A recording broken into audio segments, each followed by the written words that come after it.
Hey, Tom.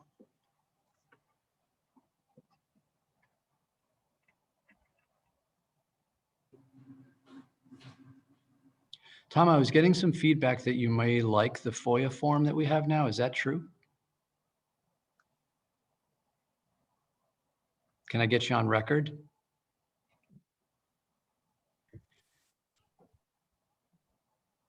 I'll take that as a yes for the viewers that don't have audio. Yeah, no, I like it. It's easy to use. I'm glad it's helpful. Okay, good to see everyone. Thanks for joining us. The focus of this is going to be on our budget situation, which was shared initially yesterday by the New Haven Independent and WTNH. Would like to go into a little bit more detail about the challenges that we're facing. Michael Gormley, the budget officer, and I both have some slides to share. Michael's going to give an overview of the situation, and then I would like to talk about why it's not as easy as one might think to fix this situation. So I'll just hand it over to you, Michael. Sure, thank you, Mayor. All right, can everyone see my screen? We can. So, thank you, Mayor. Again, thank you everyone for being here. As the Mayor outlined, the city is facing various budget challenges going in from the current fiscal year that we're in, fiscal year 21, going into fiscal year 22. We're currently facing a projected shortfall that can be up to $66 million going into the next fiscal year. Now, what I will like to tell everyone is these numbers do fluctuate from time to time. Again, it was reported yesterday, our baseline was $41 million. But if you've been following, we've had a few pension meetings where the ADEC, which is the city's employer contribution to the two pension funds that we have, changed that projection as well. So the estimated shortfalls are really due to revenue growth not keeping up in pace with the city's current fixed costs. So what the city's seeing going in from one year to another year is declining revenues in various categories and increased fixed costs. So this next slide will sort of outline some of the major estimated revenue decreases and fixed costs. So what you can look at on this slide is some of the examples of the revenue decreases, building permits being one of them. So in the fiscal year 21 allocation, we had $19.4 million as a budgeted number. We're currently working with the building official to get for the estimated 22 number, which is about $11.5 million. So again, that's a $7 to $8 million decrease that you see on the revenue side. Parking tickets and meter collections, as you can see from the slide, will potentially decrease by about $3.7 million. We had a revenue initiative number of $2.5 million. On a conservative end, that most likely won't be in next year's budget. And then we have, as another example, a state construction reimbursement that we get from the state of Connecticut that's on a certain payment schedule. That will be a decrease of $1.9 million. So those were a few the major revenue items that we were looking at as a decrease in the fiscal year, going from fiscal year 21 to fiscal year 22. Overall, we're looking at about a $16 to $17 million revenue decrease when all line items are added up in the budget. On the next column, as you'll see, are the contractual and fixed cost increases that we're looking at going from fiscal year, fiscal year 21-22. As you can see, a lot of these costs on our major cost side are contractual items. So these are our fixed costs. As you can see, as I mentioned, our pension fund contribution, which the mayor and I just got those numbers this week from both of the pension funds and the actuaries, as an estimate of what the ADEC could potentially go up to. So that would add potentially up to $25 million from one year to the other, depending on the assumptions and everything that's used for the ADEC payment.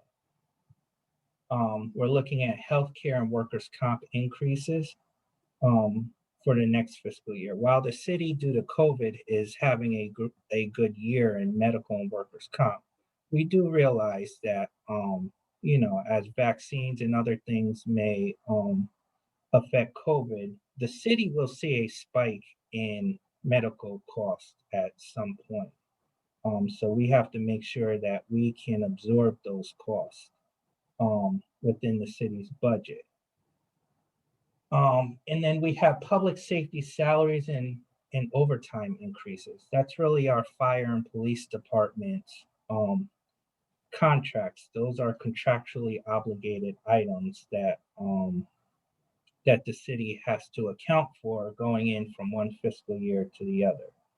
And then we had reduced operational savings. So in this fiscal year, we had almost $3.1 million in operational savings, 2 million of that requested by the Board of Alders. And then another million was various vacancy and salary savings that were accounted for that will potentially not be included in next year's budget because we're already making those cuts in this fiscal year. So those were some of the major increases that the city is facing as far as increases in the city's fiscal year 21 to 22 budget.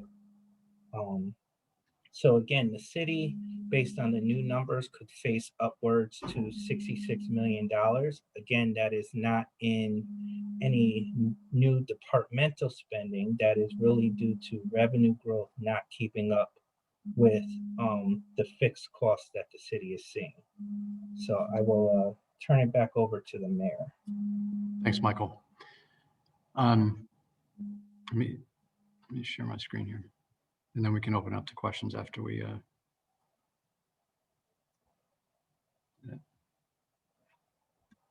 How's this looking? Is this working for folks? So just wanted to reiterate a couple of things that Michael said. So looking at our, as folks know, I'm required to present to the Board of Alders my proposed budget on March 1st. The Board of Alders then reviews it, may make changes to it, and then they approve it, and then the fiscal year starts July 1st. So we're working on preparing the fiscal year 21-22 budget now.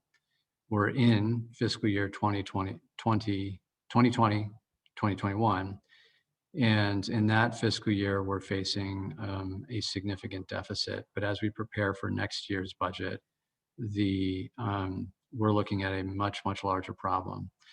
And I want to remind folks that when we were preparing this year's budget last year, we cut more than 100 positions from the budget, eliminated a number of programs, and raised taxes. So we've already made significant sacrifices. And as we prepare this coming year's budget, we're looking at just to keep doing things as we are today, which I am the first to admit is inadequate because we just don't have the resources we need to address the needs of the community. But just to keep doing things as we are doing them today, as of 2 weeks ago, we thought that was around $41 million deficit, that we would need to find an additional $41 million to keep things going as we are today. In the last week, our actuaries for the Police and Fire Pension Fund and the SURF, the city's employees pension fund, have recommended additional changes in that we increase our payments to the pension fund. And there's two reasons for that. One is they, every 2 years, do a experience study and look at changes to employee habits as far as when they may buy back sick leave, when they may retire. They also look at data on how long people live. They look at data on how the new contracts may impact the retirement fund. And in particular, the police and fire fund, because a new contract was settled on in 2019, and because of some updates in the table that they use to determine when people pass away, they are recommending a $25 million annual increase in what we fund or what we put into our pension funds. And so if you add that $41 million gap that we were anticipating to the additional $25 million recommendation from the pension funds, that would be $66 million. That also includes their recommendation that we move from an anticipated rate of return of 7.75% for our pension fund investments to a 7% investment or investment rate of return. That's a smart thing to do, but that includes that significant increase or contributes to that $25 million increase. And I wanted to just talk about, so we're looking at a $66 million potential deficit. And that's if we decide to follow the recommendations of the actuaries. So ultimately, we are in between a $41 million and a $66 million gap just to fill next year's budget. And I wanted to talk about why this is difficult, near impossible for us to fix. And I think from the outside, and myself as an alder included, people look at a budget that's 560, 70, 80,000 or $80 million and think, well, a 41 or a $66 million cut may be hard, but it's doable. But in reality, it's much more complicated than that, because while our budget may be that large, most of those costs we have no control over. And I'm using last year's budget or this current year's budget as a baseline here, just because I have not had the time to look at next year's budget. But basically, as far as this graph goes, but basically the numbers would just be slightly larger. But I wanted people to see the breakdown of the different departments and how we, in our expenditures, break down our expenses. And the issue is that we can't cut most of the things in our budget. We can't cut debt service payments because that's money that we've borrowed that we owe and we are required to pay it. And so I've grayed that out. We can't cut self-insurance because clearly the city needs to have a self-insurance fund to cover potential liabilities.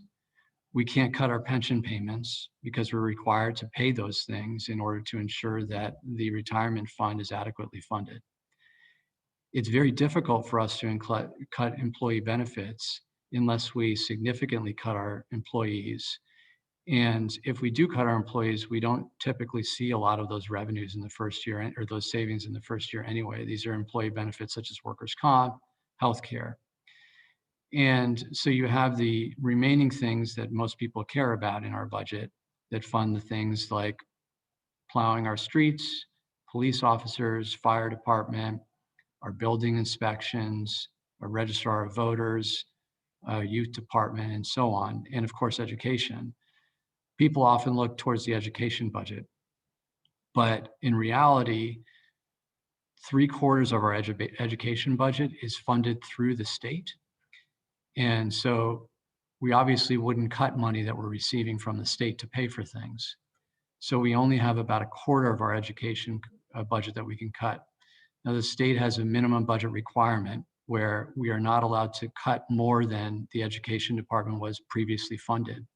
And so it is very difficult. We basically have to flat fund our education department if we were to cut them anyhow. But ultimately, when we're looking at what we can cut from the budget, we have around $196 million left. And we're talking about a $66 million cut that we're trying to find. And when I'm looking at this and our team is looking at this, that is impossible to do. It's impossible to do. And to give you some examples of, to give you an idea of the scale of what we're talking about, the library budget is $4 million. So if we cut the entire library budget, we would be down to $62 million that we need to cut. The entire police department budget is $43 million. The fire department budget is $34 million. Our youth department budget is $2 million. All of public works is around 16 million. You see public works there is 19 million because it includes engineering in that category. It's around $2 to $3 million.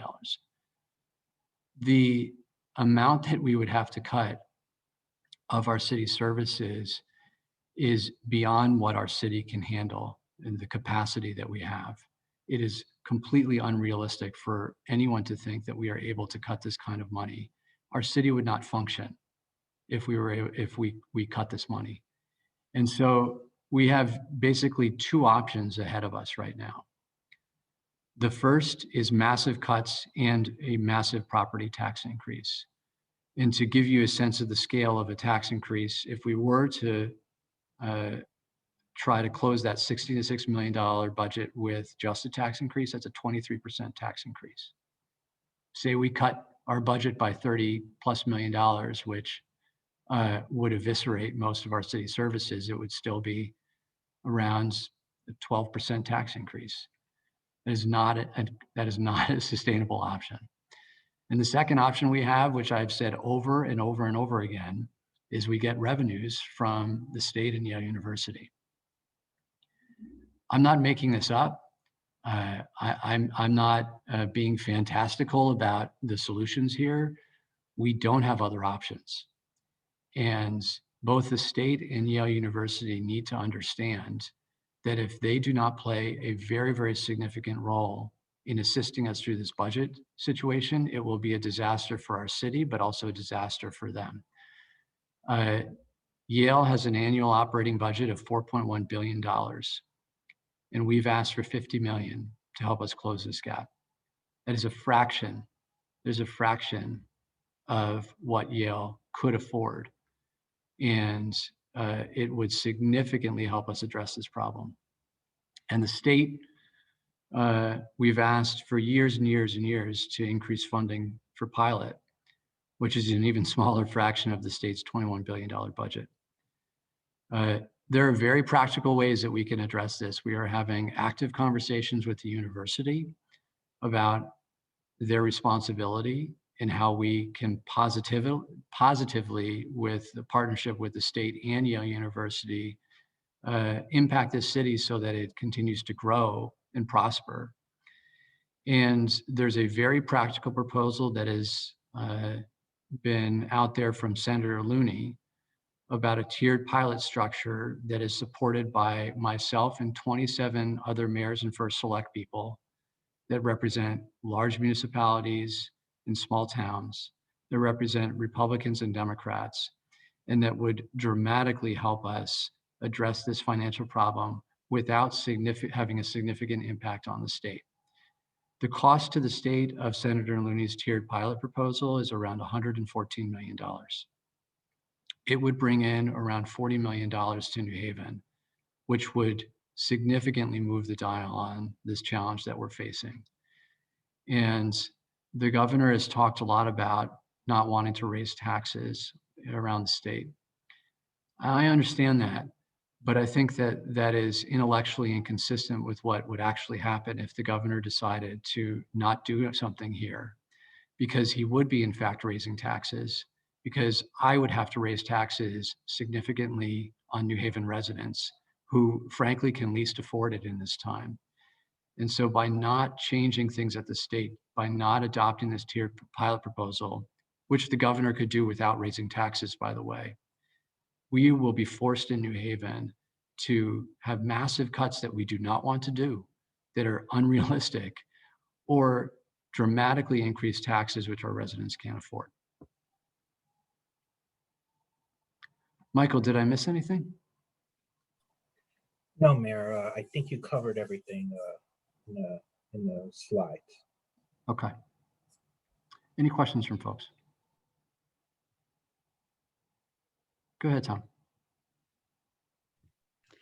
Thank you very much. Maybe first, could you give us an update on how city negotiations with Yale University are going?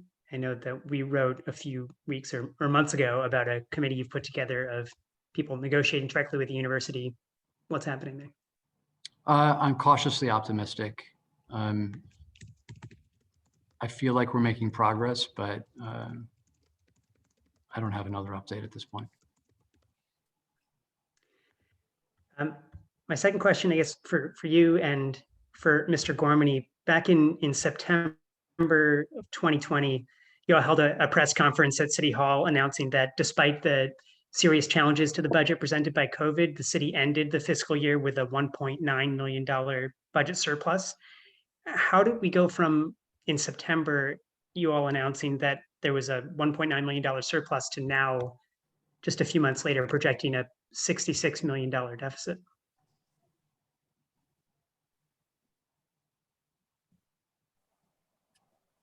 So that's a great question, Tom. I think what we look at it from our perspective is on a fiscal year by fiscal year basis. The $1.9 million surplus that we had ending fiscal year 20 was really at the start of COVID. And there were definitely some factors of COVID that played into that, but we were able to mitigate that. As far as the budget challenges that we're facing in fiscal year 22, I think the mayor has been clear all along on getting the city to a more structurally balanced budget and certain revenue assumptions to get the city to a more structurally balanced budget here are within those numbers. Again, we have to take, when we're looking at the budget, looking at the trends that we see in various revenue categories. Again, I think in the slides I presented, like building permits is a great example, right? We cannot, a 19 to $20 million building permit number is not going to happen every single fiscal year. So I think, looking at the fiscal year 22 budget and making those adjustments, that's where part of the deficit going into the next fiscal year is coming from, making those allocation adjustments. And again, as we mentioned, just overall fixed cost. As we mentioned, the ADEC payment, the employer contribution alone, and what the mayor talked about is 25, could be up to $25 million alone. So that's an overall budget increase that you would see going into the following fiscal year, no matter what. I mean, Tom, I'd add to that. So there's a lot of moving parts here, but the surplus was driven by some unexpected savings that were related to COVID. Our Board of Ed not being in session resulted in the Board of Ed being able to more easily balance its budget, which was one of the major drivers in that particular year of the our anticipated deficit, which became a surplus. We had more positive tax receipts than we were anticipating. We were anticipating that being impacted by COVID. Our healthcare expenses were surprisingly low. We noticed that was actually a trend in other municipalities as well. We expect that that's because a lot of people were not doing elective surgery. A lot of people were working from home and less likely to be injured, things like that. And so that was a particular phenomenon in that year. In this coming year, I think, in this current fiscal year, are the challenges that we're seeing around, for example, parking meter and parking tag revenue are not improving because we have not seen an economic bounce back yet because we're still in the midst of a pandemic. And our building permit revenue is going to drop significantly because of the neuroscience center, which raised that number over the past several years because the hospital paid, Michael, correct me if I'm wrong, but it's around $6 million a year. Correct. That is something we're not going to receive next year. But obviously the major driver of that number is the pensions. And our actuaries are recommending, based on some significant changes to the contracts and new data, that that number go up significantly. The number was going up already. Our debt service number was going up already. And we've been clear all along that those numbers will continue to rise every year. It's becoming clearly, we're getting to a breaking point. And we also don't have the kind of tools anymore that have been used historically to address the problem. I'm always been loath to use them, but we can't really use them anymore. The scoop and toss and the refinancing, we don't really have a lot of options to use that anymore because we've tossed so much that we don't have too much left to scoop. And so that's a good quote. I hope you use that in your article. But we don't have the kind of tools to use budget gimmicks if we wanted to use them or not. And so this is a bad situation that is continuing to get worse because of these systemic issues. Hey, one more quick question before ceding the floor. What is the projected deficit for this current fiscal year? Michael, do you want to take that? Yep. So again, I think I've been very clear that with COVID and everything, I've testified at finance committee meetings and everything. Depending on where we end up, the deficit, I think, could land between $13 and $16 million for this year. Again, that's predicated on, just certain assumptions. So a great example was, earlier in the year, the Board of Ed was saving more money because school wasn't in session. Well, now that we have a hybrid model, some of those savings are going to be expended. So again, I think as we say, that's really a moving target. I'm projecting between $13 and $16 million for this fiscal year. Again, hopefully the city is doing everything in its power to maximize savings on city expenses. So hopefully we can get that number down like we did in fiscal year 20 by the end of the come June and July. Other questions from folks? Go ahead, Ben. And then Kyle. Are you obligated to meet the actuary's recommendation for the pension fund? And if not, to what extent would you be willing to deviate from what they've suggested? Michael, are you able to take a stab at that, or do you want me to try? I can take a stab at it. So there are two different pension funds, as you're aware. We have SURF and Police and Fire. SURF pension, as far as the recommended contribution that the actuarials have for us, there's language in the Code of Ordinances that we're looking into right now that may require us to make what the SURF board votes on, because what the city contributes to SURF board also has to vote on. We're currently looking into PNF on that very question, Mr. Lambert. Mayor, I don't know if you want to add anything. Yeah, I'll add to that. So my understanding from talking with the actuaries is that the two pension fund boards, SURF and PNF, meet every month. And both of them have had meetings this week, PNF this morning and SURF, I think 2 days ago, where the actuaries' recommendations were given. And both pension funds decided to, because they were just hearing this information, not vote on the recommendations yet. My sense is that both boards are willing and understand the impact of the city. They're willing to work with the city to make sure that we're addressing this problem together. We all have the same goal in mind of ensuring the long-term viability of the pension funds and also not impacting the city's financial situation so much that it will lead to significant layoffs. It will potentially negatively impact the city's long-term ability to fund the pension, because we'll struggle economically to attract new residents and develop a strong tax base if we have so many financial challenges that we can't provide basic services to people. And so in the conversations that we've had, SURF and PNF, or that I've had, SURF and PNF trustees are interested in engaging us to make sure that we all make the right decision. Whether or not the city is legally bound by what they vote on, I think that we need to explore that, but I don't anticipate that will be a problem regardless, and I hope it will not be, because ultimately we all have the same goal in mind. Just one follow-up. You mentioned the new police and fire contracts as a driver for what the recommendation is for the pension fund. Are there specific aspects of the new contracts that have changed things, changed the forecast significantly? Michael, do you remember from this morning's meeting some of the details?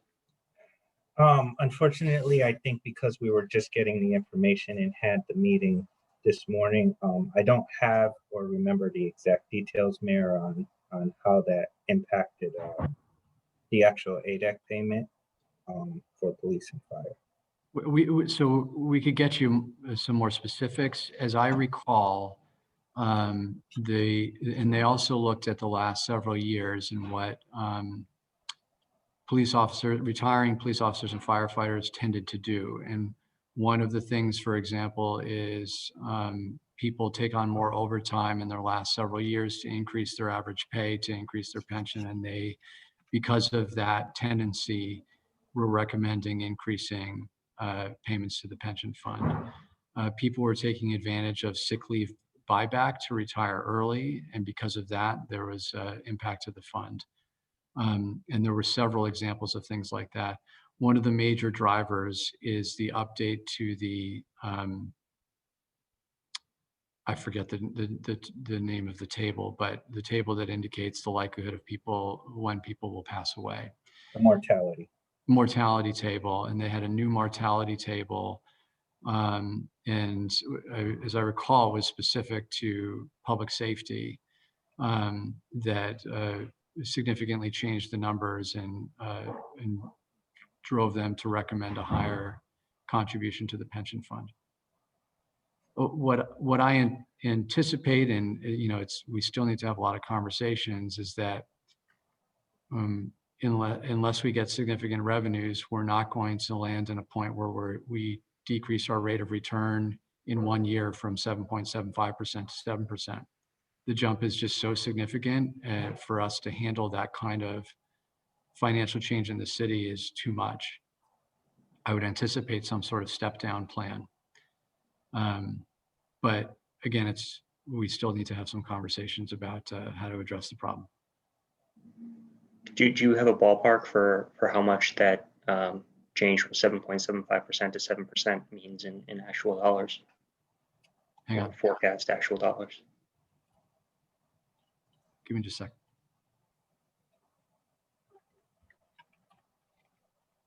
So the two buckets of recommended changes by the actuaries. One is based on information they have, the mortality table, the change in the contract and such. For SURF and PNF together, they're recommending an increase in the annual payment of $17.8 million. To reduce, in addition to that, their second recommendation is to reduce the rate of return from 7.75 to $7 million, or 7%. And that would add an additional, on top of that 17.8, $7.5 million payment annually, for a total, if we follow that whole recommendation, of around $25.3 million, which added with the $41 million gap because of the other expenses that Michael outlined, would get us to $66 million. Okay, thank you. Other questions? Kyle, you raise your hand? Yeah, I did. Just to follow up on that last point. So basically, just to make sure I'm following the numbers. you're looking at a $7 million increase to the pension fund to get to that $25 million. No, it's super complicated. So Okay. basically, what the actuaries are advising us is if we were to do fully what they're recommending, we would add an additional $25 million every year to the pension fund payments. And the reasoning for that is a combination of recommending we reduce the investment rate of return because they're saying our outlook is too rosy on what we're likely to make on our investments. That's the 7 million. And because of some contractual changes, the change to the mortality table, they are anticipating that we will need more money in the retirement fund to cover some of the personnel changes that will impact the long-term, their propensity to retire with a larger package. And so currently we're around annually a 60,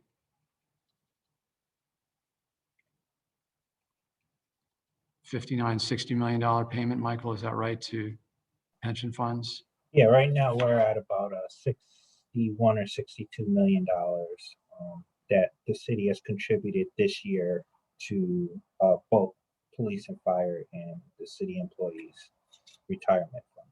And they're recommending we add another 25 to that. Right, changing the discounted rate of return from 7.75 to 7 would add about an additional $25 million to that number. Okay, thank you for clearing that up. I know that you've mentioned again going to Yale, and I thought I heard you say that you've asked Yale for $50 million. Have you actually asked them for that? I have. Okay. Not just once, too. Okay, and obviously the response is you haven't gotten one. What was the response to that? Well, let's just say they haven't agreed to give $50 million, or I would have told you all that already. But we're having a very lively conversation. And what was their most recent voluntary payment? 13 million. 13 million, and when was that made? They make it annually. I don't know when the last time is we received a check. Michael, do you know? So they make that payment annually. So that $13 million is the voluntary plus the fire services payment that they make. Generally, that comes between August and October of each year. They make the voluntary payment around August of each year, and the fire service payment is made around October, towards the end of October. Okay, so they've made that essentially for this physical budget year already. That payment's already come in. Correct. The payment that they made for the year 2020, right, is made. It's kind of one of those complicated answers because the voluntary payment based on the long-standing agreement is booked towards the previous fiscal year. That was an agreement that made back in the 90s or whatever. So in essence, we would get the fiscal year 2021 voluntary payment in August of this year. Okay. And so that could potentially offset it, but again, not enough, as we've said, to fix that. And then my last question was, I think I heard you mention that Senator Looney's plan is for $114 million for the tiered pilot plan, and that would add 40 million to New Haven. Was that right? Approximately.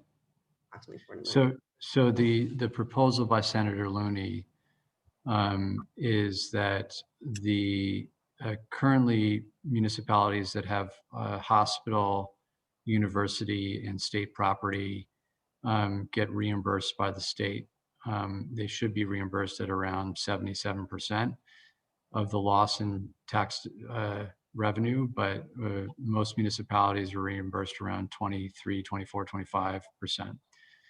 In New Haven is no different, but New Haven has 60% of our property that is non-taxable. The overwhelming majority of that is the university, Yale University, and the hospital as well.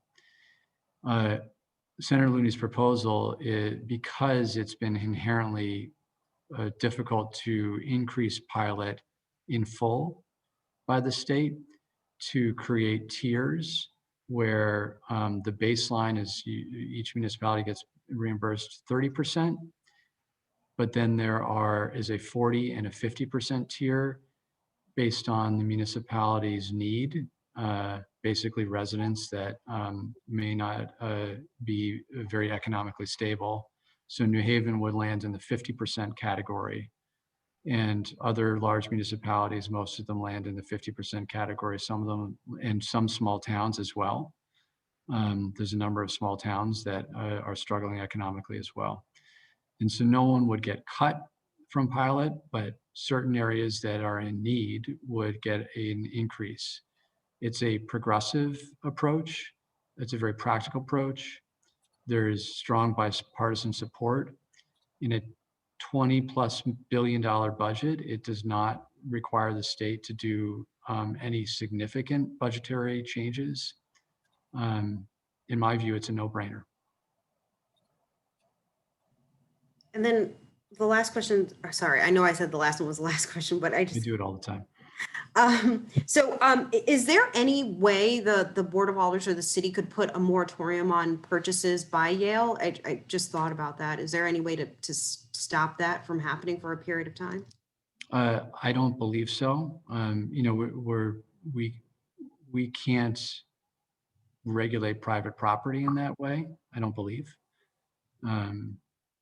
And, you know, ultimately, we'd like to be in a position where we're enthusiastic about Yale's growth, where Yale's growth isn't inherently contrary to the city's ability to grow ourselves.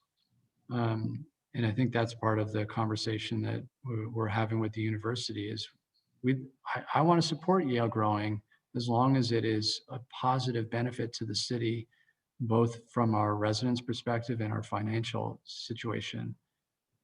Currently, whenever Yale grows, it takes a lot of money off the tax rolls and makes it more challenging for New Haven residents. That's not a good dynamic. Mm-hmm. And then any other thought of any buildings or anything that you might have to look at selling? I know when Tom mentioned that press conference we had in the fall, you mentioned there might have had to be a point where you were to sell off property. Any sales or department consolidations or layoffs? Any thoughts there? I think there's a lot of things on the table. I'm loath to sell city assets because we permanently lose them. We also don't have a lot of options that would cover that kind of gap. I think that the focus needs to be on equity here and institutions doing their fair share for the city, and that's the state and Yale. Okay, anything else? Go ahead, Tom. Thank you. I'll be quick. First, is the city considering issuing pension obligation bonds to fill the current pension gap? We've discussed it. We've discussed it with our actuaries. My sense from that discussion is it is still, in my view, not a responsible thing to do. So at the moment, no.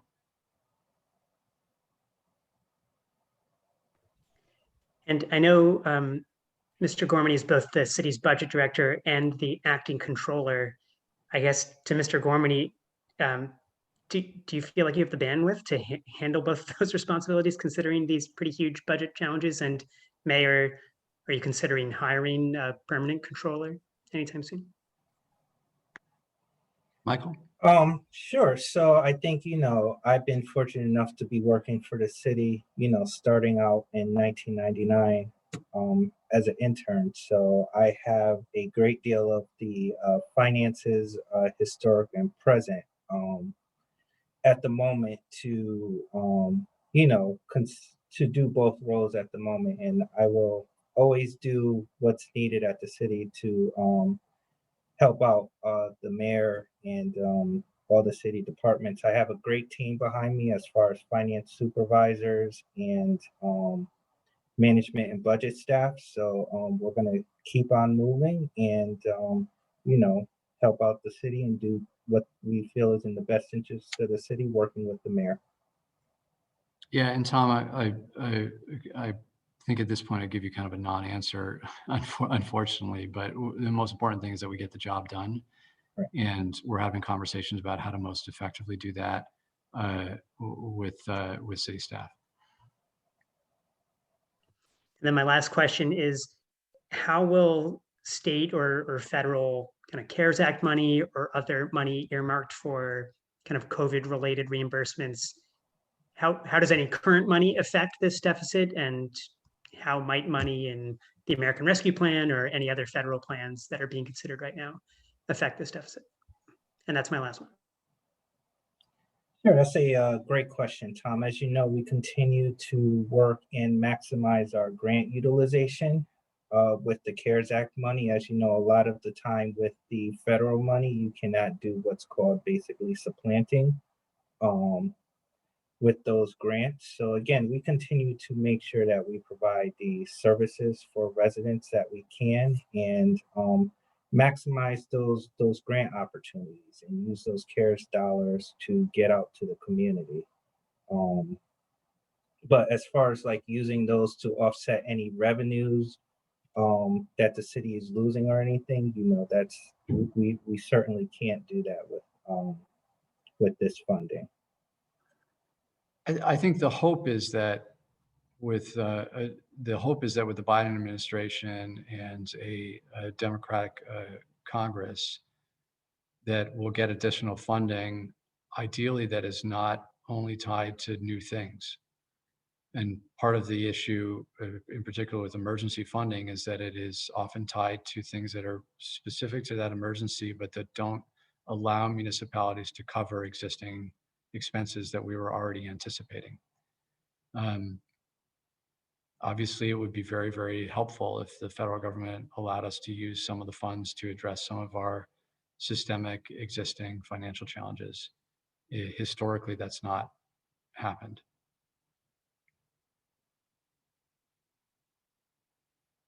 Okay, good to see everyone. Thank you for joining. Thank you.